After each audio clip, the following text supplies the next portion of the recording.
Hi, my name is Dennis Wells. I'm currently a congenital cardiac surgery fellow at Cincinnati Children's Hospital Medical Center, and I previously completed my cardiothoracic surgery residency at the University of Cincinnati, as well as my medical school training at the University of Arkansas for Medical Sciences. My primary work is in cardiac surgery and includes heart and lung transplantation, as well as multi-organ transplants at times, which makes the topic of brain death an important one to my specialty. So I hope you enjoyed the video, and I hope you find it informative, and I thank you for your support of the Catholic Medical Association. Together, we can make medicine thrive. The questions we're going to cover in this video today are the following. What is brain death? What is it not? And what is the Church's stance on the topic? The importance of this topic can't be understated. The answers have profound implications. Whether we accept the concept of brain death as valid and morally acceptable bears great importance in many clinical topics, including pertinent issues for my specialty regarding the ethical permissibility of unpaired solid organ transplantation. Future videos may cover additional more targeted questions. However, in this video, we will try to cover the basics. This is a large topic. There's a great deal to unpack. Unfortunately, there's also a lot of controversy surrounding the topic, particularly over the last several years. But first things first, in order to start in a good place, we need to define our terms well. We can't have an adequate discussion on a topic such as this if we don't all agree on what we mean by the words that we say. Unfortunately, the media often creates a great deal of confusion around brain death by misusing the term to describe many other clinical conditions. A study in 2016 by Lewis and colleagues found that the media coverage of brain death presented a great deal of misinformation to the public and used imprecise medical terms and misrepresented what brain death was. Another study demonstrating poor public understanding of brain death reported that 98% of Ohioans responding to a survey had heard the term brain death, but only 33% of them believed that the term implied a person was legally dead, whereas over half of the respondents considered coma to be death. So just a couple of facts to support the fact that the public is poorly understanding of this topic and that we need a lot of clarification and better accountability in our media as well. It also helps us know the importance of defining our terms and educating others on these terms. So what is brain death? Well, brain death is a medical term that refers to the actual declaration of death of a patient established by accepted clinical criteria. So a better term we could use in the future would be death by neurologic criteria, although the term brain death is still the common terminology in use. Clinically, brain death is determined after conducting a neurologic examination that demonstrates complete loss of consciousness, or what we call irreversible coma, absence of brainstem reflexes, and the independent capacity for ventilatory drive, or apnea, and in the absence of any factors that would imply any of those issues are reversible in that particular case. Now, that's a lot, and we can unpack that more in the future, but it's also important for us to identify what brain death is not. So let's cover some terms often confused with brain death. First of all is the word coma. Everyone is familiar with this word, but really it is just a relatively vague and very general term that just means a patient is unconscious and unresponsive. Irreversible coma is our criteria for the declaration of brain death. However, coma is not at all equivalent to brain death. Many living people suffer states of coma for various reasons, and the state can last for short or long periods of time. A medical coma can be induced with the use of anesthetic agents, or a person suffering traumatic brain injury may remain in a comatose state for a prolonged period. Another term we need to define is vegetative state. A person in a vegetative state is unaware of themselves or their environment. They don't have signs of conscious perception or deliberate action, but their brainstem function remains intact. They breathe spontaneously. They may have sleep and wake cycles. They are not brain dead. They are alive. Vegetative state is at times classified as persistent or permanent. These are somewhat arbitrarily defined as persistent if the state lasts for more than 1 month, or permanent if it appears to be irreversible. So again, what brain death is a declaration of death by neurologic criteria. It is not a condition, but rather a declaration of death based on clinical evidence that death has occurred. The concept has only been around since the second half of the last century.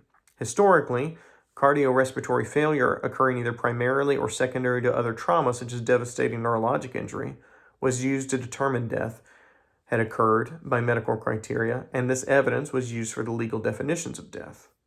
We should remember that what we mean by declarations of death, both historically and now, whether by cardiorespiratory criteria or by neurologic criteria, is merely that death has occurred and is evidenced by clinical criteria. We do not determine the moment of death as clinicians. Even the church does not define when the moment of death actually occurs. But more history, it was actually the development of the ventilator in the 1950s and additional medical advancements in critical care that created the need for discussion expanding the criteria for medical determination of death. The medical community was now dealing with patients suffering devastating neurologic injuries whose cardiac and respiratory function could be sustained while on the ventilator, but failed to demonstrate neurologic recovery. Ethical and legal discussions needed to be had about what to do with these patients and how to categorize the severity of their neurologic injury. In 1968, a definition of an irreversible coma, a report of the ad hoc committee of the Harvard Medical School to examine the definition of brain death, was published in JAMA, defining the original criteria for what we now call brain death. It wasn't until 1981 that the Uniform Determination of Death Act was proposed, with recommendations for the legal definition of death to include an individual who had cessation of either circulatory and respiratory function or irreversible cessation of all functions of the brain. So as we can see, this concept is not altogether old, and it is understandable that there's still some controversy surrounding it. In 1995, the American Academy of Neurology published practice parameters to define the medical standards for the determination of brain death and emphasized the three clinical findings of irreversible coma, absence of brainstem reflexes, and apnea. In 2010, the American Academy of Neurology published an update on their guidelines for determination of brain death, and in that, they also reviewed the literature for any cases of a patient who fulfilled the clinical criteria of brain death but recovered brain function, and they found absolutely no such cases. This is profoundly meaningful for those who are confused by false claims from the media of people recovering from brain death.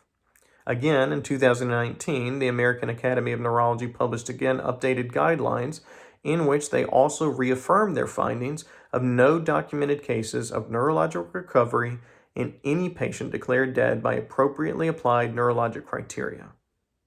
Continued controversy exists, and it's not surprising. Our technology can create the visual appearance of an alive body despite a patient being brain dead, which can be quite challenging for not only family but even medical professionals, and understandably so. I would say that brain death is widely accepted in the medical community, although I am certainly aware of many people and colleagues who do not accept death by neurologic criteria as true death, and I continue to debate this topic with them and advocate that brain death is both an appropriate medical criteria and morally acceptable. Debate is certainly healthy and welcomed because this is an important topic which needs to be understood, and ongoing education needs to be provided both to physicians and to the public. Catholics can be encouraged and guided by the history of the Church's leadership on this topic, in my opinion. In St. Pope John Paul II's address to the 18th International Conference of the Transplantation Society in 2000, he said, "Death is an event which no scientific technique or empirical method can identify directly, but human experience demonstrates that once death occurs, certain biological signs evidently follow, which medicine has learned to recognize." He indicated that our criteria for ascertaining death as medical professionals does not determine the exact moment of a person's death, but a scientifically secure means of identifying the biological signs that a person has indeed died.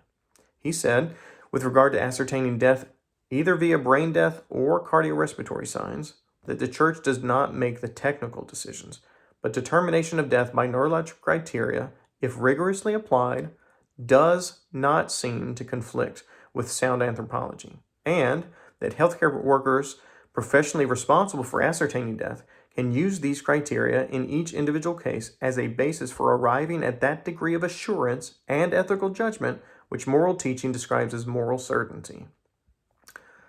The Pontifical Academy of Sciences said in response to objections about the validity of brain death that brain death is the death of the individual, and that the concept does not seek to promote the notion that there is more than one form of death. That while technology can preserve the organs of a dead person for a period of time, usually hours or days, but rarely longer, nevertheless, that individual is dead. In moving forward on this topic, debate and discussion among Catholics should occur, but it should occur in charity. Respect for human life must always come first. The medical community should be consistent and rigorous in application of brain death criteria, and our media should be more responsible in providing accurate reports using proper terminology to avoid confusing the public. Much more to come on this topic and how it particularly relates to the ethics of unpaired solid organ transplantation. I look forward to providing more videos in the future, and I'm happy to entertain any of your questions. Thank you.